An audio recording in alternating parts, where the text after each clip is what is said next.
Well. It looks like Chelsea might be changing direction this summer, just like they said before the end of last season. But like I said, guys, I'm not always convinced. I have to wait to see what they do during the transfer window just to see. So, yeah, welcome to another episode of Deep into the Blues. Let's get into it. So, latest news coming right now, Marcus Rashford. Remember, we talked about in my last video, I said Chelsea might be looking at Marcus Rashford. And for sure, he's definitely a player that will take a Chelsea in a RB. It's better than the left-wing options that we've got in Garnacho and Gittins. And if push comes to shove, he can play as a striker as well. So, we can definitely utilize him in a lot of different ways. So he's definitely someone that I would be interested in, Chelsea to sign. So what do you guys think? Let me know. But here we go for Marcus Rashford. Currently, this is from Fabrizio Romano. Marcus Rashford, 40 million release clause is not valid for Man City and Liverpool. The final decision stands with the player. Is going to access all options. Manchester United too, including staying under Michael Carrick. So, Marcus Rashford of Manchester United, obviously he was on loan last year at Barcelona. He has a 40 million release clause in his contract for this summer. So that is valid for every single club, apart from Liverpool and Man City. So it goes like, Man City and Liverpool, no, not 40 million for you. You have to pay over that. So yeah, but Chelsea, Arsenal, anyone that wants Marcus Rashford, pay 40 million or no deal. But again, it's up to the player if he wants to stay United under Michael Carrick. If Michael Carrick wants to give him a chance, he can do that. But I'm guessing Marcus Rashford wants to leave, and maybe Michael Carrick has a different direction he wants to take the club in or the team in. So Chelsea, I don't know what you guys are waiting for. 40 million for Marcus Rashford. He's 27. He's experienced. He's played in the Premier League for years. Got experience at big clubs, Aston Villa, Barcelona last year. I would definitely take him. I don't know what you guys are waiting for. Definitely go sign him. 40 million, yes. His wage might be an issue, but if he wants to leave, I'm pretty sure he will make the adjustment just to leave that club anyway. So let me know what you guys think. I would definitely take him. Like I said, we can definitely use him in a lot of different positions. Left wing, striker, when push comes to shove. He's definitely better than the lap in striker position, that's for sure, because I would definitely sell the lap. Oh, speaking of the lap, we'll come back to that one in a minute. There's some surprising news for you guys on the lap, and I'm pretty sure you guys will be surprised by this, and I'm pretty sure you guys will be saying, yeah, I'll do that. So anyways, let me know what you guys think about Marcus Rashford in the comments. Now, speaking of the devil, Liam Delap is of interest to Everton, and I'm pretty sure they want to pay 30 million for Liam Delap. 30 million. I don't know what Chelsea are waiting for, but take that offer. Take it right now. Do not waste time. They need to take that offer right now. They need to cut out this we want 40 million for him, we value him at 40. No, you don't value him at 40 million. No. Okay, yeah, you value him at 40 million, but we all know he's not worth 40 million. Like, be reasonable. After the season he's had with 2 goals in 41 appearances, Liam Delap no one is going to pay 41 million for that guy. 30 million at best. If anything, you're actually making a profit in a way, because you signed him for 30 million. That was his release clause at Ipswich. Was it Ipswich? Yeah, it was at Ipswich last 2 seasons ago. So that was his release clause. He's already spent 1 year out of his contract. If anything, well, if you amortize it based on what Blueco have been doing, yeah, you're literally making a profit. At worst, we're breaking even. So Chelsea, take the money and just run. Take 30 million from Everton. If they offer 30 million, take it. Do not negotiate for 45 or 40 million. Don't overdo it. Don't do too much, please. Just take the money and run. Sell the lap. Use that money, add a bit of extra on it. Get Rashford in. Definitely a bigger upgrade and a much better option. Then you can show that, yes, you're actually going for experience. Players who have played under pressure. Players who have played in the Premier League. That are used to multiple fixtures in the season. And also Rashford has played in World Cups as well. He's currently at the World Cup of England. So, he's definitely go for him. Also, on another note, Chelsea might actually be going for experience. Here's the latest from Sky Sport News. Chelsea are likely to sign less promising youngsters this summer and instead sign more established names. Goalkeeper, centre-back, centre midfielder and left wing are the main areas of concern. Mike Penders is expected to be put into contention, but it's understood Chelsea have also been looking at other options. Chelsea are admirers of Crystal Palace midfielder Adam Watson. That's Sky Sport News. So, For me, if they're going for experience, I mean, like I said, we'll see with the sign during the summer, during this transfer window. Let's see how they go. Let's see what they sign. Then we'll know, yeah, okay, they're going in another direction. They're signing experienced players. Now they're changing strategy. They're tweaking it a little bit just to, beef the team up and improve the team. Then, yeah, we can say, okay, cool. You guys are making improvements. But for now, I feel like this is all talk for me until I actually see the players that are coming in. Like I said, Rashford is one of those players I wouldn't mind. Get him in. Definitely been there, done that. So, and obviously versatile as well across the front line. He can play left, he can play up front. And I think he can play right as well. So, definitely better than the options we've got right now with, Garnacho, Delap, and who else is playing on it? Gittins that we haven't seen for God knows how many months. So let me know what you guys think. Like I said, until they actually sign these players, I'm not really jumping into conclusion.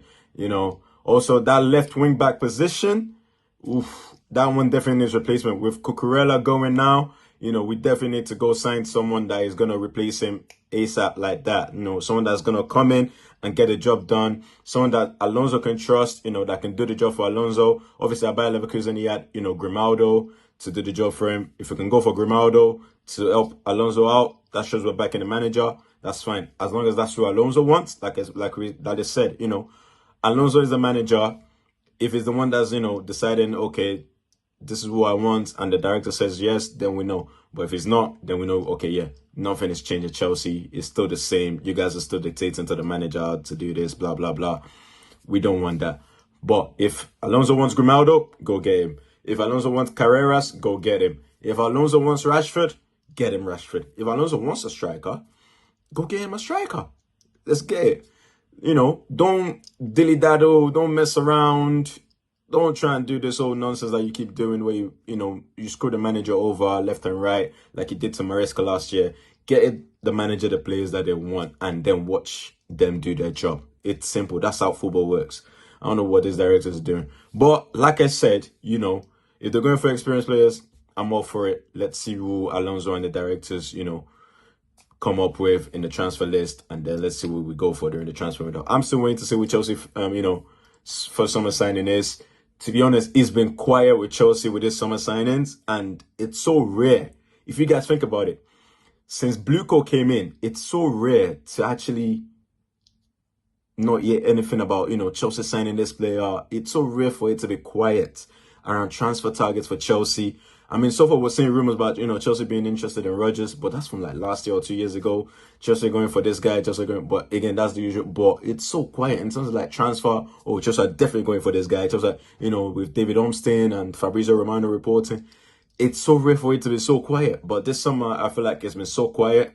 Maybe they're still coming up with transfer plans with Alonso, and then obviously they're gonna, work on those targets behind the scenes. But like I said, silence is good. Silence is more. Less is more. Less noise, you do more work. That's what we like to see. But let's hope the silence is actually good work, not rubbish work, like we've been saying throughout the summer.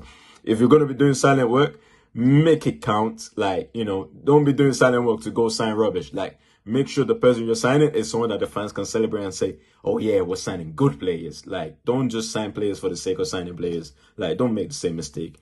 So, anyways, let me know what you guys think. Who do you think we should sign for those positions? For GK, for centre-back, for central mid, and for left wing?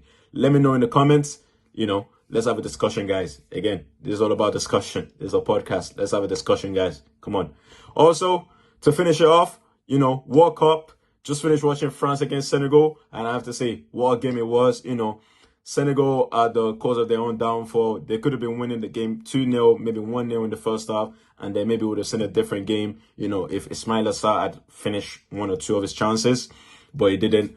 Unfortunately, Nico Jackson, he didn't really have much chance apart from that one clear-cut chance in the second half, but the first one in the first half, he did well. I think he did well with it, but overall, Jackson, as always, link-up play is good, but finishing is just not the best. So, anyways, France ended up winning 3-1 courtesy of Kylian Mbappe's 2 goals, a brace. He ended up being, France's all-time top scorer. He overtook Olivier Giroud in that aspect. And he also became third highest goal scorer in World Cup history, I believe.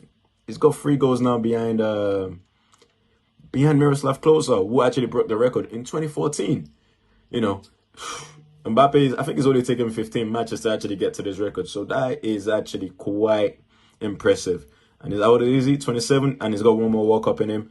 You know, when it's all said and done, he's going to be the highest goal scorer in World Cup history. You know, very talented lad, but sometimes I feel like he just lets his arrogance get the best of him.